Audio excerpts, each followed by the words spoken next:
சொல்லணும்னா, உங்க வீட்ல நீங்க ரூ. 5 காயின் அதிகமா சேர்த்து வச்சிருக்கக்கூடிய நபரா இருந்தீங்கன்னா, கண்டிப்பா அந்த தகவல் உங்களுக்கானது தான். ஸோ முடிஞ்ச அளவுக்கு இந்த இன்ஃபர்மேஷன் நெறைய பேருக்கு ஷேர் பண்ணுங்க. மறக்காம நம்ம சேனல சப்ஸ்கிரைப் பண்ணிக்கோங்க. கடந்த 2, 3 நாளா பார்த்தீங்கன்னா, சமூக வலைதளங்கள்ல ஒரு நியூஸ் பரவலா பரவிட்டு இருக்குது. அதாவது ஆர்பிஐ தரப்புல இருந்து இந்த ரூ. 5 காயின பேன் பண்ணிட்டாங்க அப்படிங்கிற ஒரு தகவல் பரவிட்டு இருக்கு. இனிமேல் ரூ. 5 காயின் நம்ம யூஸ் பண்ண முடியுமா? முடியாதா? அப்படிங்கிற ஒரு சந்தேகம் பார்த்தீங்கன்னா, எல்லார் மனசுலயும் வந்து இருக்குது. ஸோ ஆர்பிஐ உண்மையாலுமே அந்த ரூ. 5 காயின் பேன் பண்ணிட்டாங்களா? அதனுடைய உண்மை என்ன அப்படிங்கிற தகவல் தான் இந்த வீடியோல வந்து பார்க்க போறோம். ஸோ அதாவது ஆர்பிஐ தரப்புல இருந்து என்ன சொல்லியிருக்கிறாங்க, இன்கேஸ் நீங்க வந்து அதிகமா உங்க வீட்டுல ரூ. 5 காயின் வச்சிருந்தீங்கன்னா, ஸோ அதை என்ன பண்ண போறோம் அப்படிங்கிற தகவல் எல்லாமே இந்த வீடியோல நம்ம பார்க்கலாம். ஸோ முதலாவதா ரூ. 5 காயினை பொறுத்த வரைக்கும் மொத்தம் 2 விதமான ரூ. 5 காயின் ஒன்று இருக்குது. ஒன்று வந்து பிராஸ், அதாவது பித்தளையில வந்து இருக்கும் பார்த்துருப்பீங்க.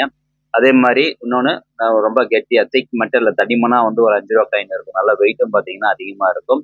ஸோ இந்த மாதிரி 2 ரூ. 5 காயின் வந்து இருக்குதுங்க.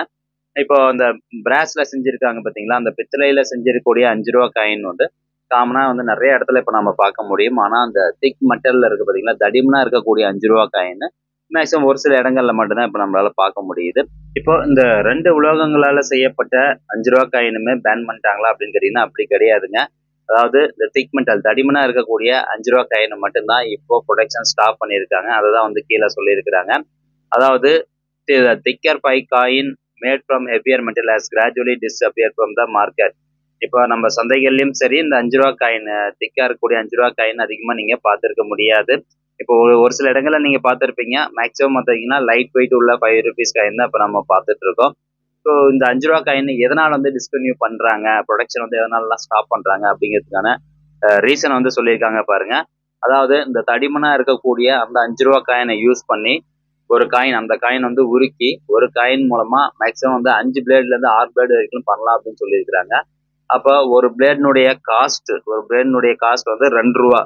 அப்ப 5 பிளேட் செஞ்சாங்கன்னா ₹10. அப்ப இந்த ரூ. 5 காயின் யூஸ் பண்ணி அவங்களால ₹10 லாபம் சம்பாதிக்க முடியுது. இன்னொரு ரூ. 5 லாபம் சம்பாதிக்க முடியுது. ஸோ இதனால நிறைய ஸ்மக்லிங் வந்து நடக்கிறதா சொல்லியிருக்கிறாங்க. அது மட்டும் இல்லாம இந்த காயினுடைய எக்கனாமிக் ரெகுலேஷன் வந்து என்ன சொல்லணும்னா, இன்ட்ரின்சிக் வேல்யூ, ஃபேஸ் வேல்யூ அப்படின்னு இருக்குது. ஒரு ஒரு ரூபாய் காயினுக்கு வந்து நாணயத்துக்கு வந்து ஃபேஸ் வேல்யூ ₹5 அப்படின்னா அதனுடைய இன்ட்ரின்சிக் வேல்யூ ₹5 தான் இருக்கணும்.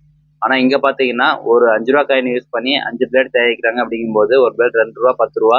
அப்ப இன்ட்ரின்சிக் வேல்யூ வந்து ₹10. அப்ப ஃபேஸ் வேல்யூட இன்ட்ரின்சிக் வேல்யூ அதிகமா இருக்குது.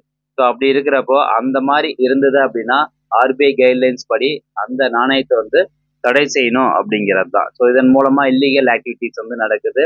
அந்த ரூ. 5 காயினை நம்மளுடைய நியரஸ்ட் கண்ட்ரியான பங்களாதேஷ்கெல்லாம் கொண்டு போயிட்டு அங்க அவங்க உருக்கி அதை வந்து அதிகமா லாபத்துக்கு விற்கிறாங்க. ஸோ இதனால வந்து பாத்தீங்கன்னா நம்மளுடைய இந்தியன் எக்கனாமி வந்து டவுன் ஆகுது அப்படிங்கிற ஒரு காரணத்தினால முன் வச்சு இந்த தடிமனா இருக்கக்கூடிய ரூ. 5 காயின் ப்ரொடக்ஷன் ஃபுல்லா ஸ்டாப் பண்ணியிருக்காங்க. அதே மாதிரி சந்தைகள் புழக்கத்துல அதிகமா இருந்தாலும் அதை எல்லாத்தையும் கலெக்ட் பண்ணி அதை உரிக்க போறாங்க. ஸோ இதுதான் வந்து ரீசன், ப்ராப்பரான ரீசன் அந்த ரூ. 5 காயினை தடை செய்வதற்கான ரீசன். மற்றபடி பாத்தீங்கன்னா இப்போ 2 ரூ. காயின் சொன்னோம் பாத்தீங்களா, ஸோ ரூ. காயின் புழக்கத்துலதான் இருக்க போகுது, முற்றிலும் வந்து தடை பண்ணல. ஆனா இந்த பித்தளையால் செய்யப்பட்ட அந்த ரூ. காயின் வந்து புழக்கத்துல இருக்கும்.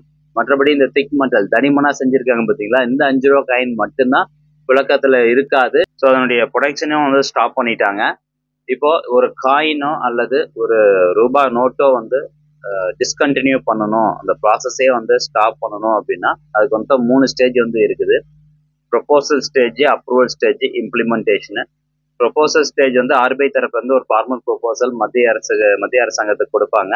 ஸோ அதை அவங்க ரிவ்யூ பண்ணிட்டு அப்ரூவல் வந்து பண்ணுவாங்க. அப்ரூவ் பண்ணதுக்கு அப்புறமா ஆர்பிஐ தரப்புல இருந்து அந்த கரன்சியை வித்ட்ரா வந்து பண்ணுவாங்க. புதுசா காயின் இஷ்யூ பண்றதுக்கும் அதே மாதிரிதான். இப்போ இந்த கரண்ட் ஸ்டேட்டஸ் ஆஃப் ₹5 காயின்ஸ் வந்து என்ன சொல்றாங்கன்னா, இந்த திக்மெண்ட் எல்லாம் இருக்கிறது ஏற்கனவே சொன்ன மாதிரி நோ லாங்கர் ப்ரொடியூஸ், அதை இனிமேல் தயாரிக்க மாட்டாங்க. அதனுடைய சர்க்குலேஷன், அதனுடைய புழக்கமும் பார்த்தீங்கன்னா சிக்னிபிகண்டா குறைச்சிட்டே தான் இருப்போம் அப்படின்னு சொல்லியிருக்காங்க. பட் பிராஸ் ₹5 காயின்ஸ், பித்தளையால் செய்யப்பட்ட ரூ. 5 காயின் வந்து ஆக்டிவ்லி ப்ரொடியூஸ் அப்படின்னு சொல்லியிருக்காங்க. ஸோ அதனுடைய தயாரிப்பு வந்து இருந்துகிட்டே தான் இருக்கும். அது மார்க்கெட்ல அவைலபிளா தான் இருக்கும் அப்படிங்கிறது தான் இதுக்கு அர்த்தம். ஸோ இப்போ நீங்க ரூ. 5 காயின் வச்சிருந்தீங்கன்னா அதை என்ன பண்றது?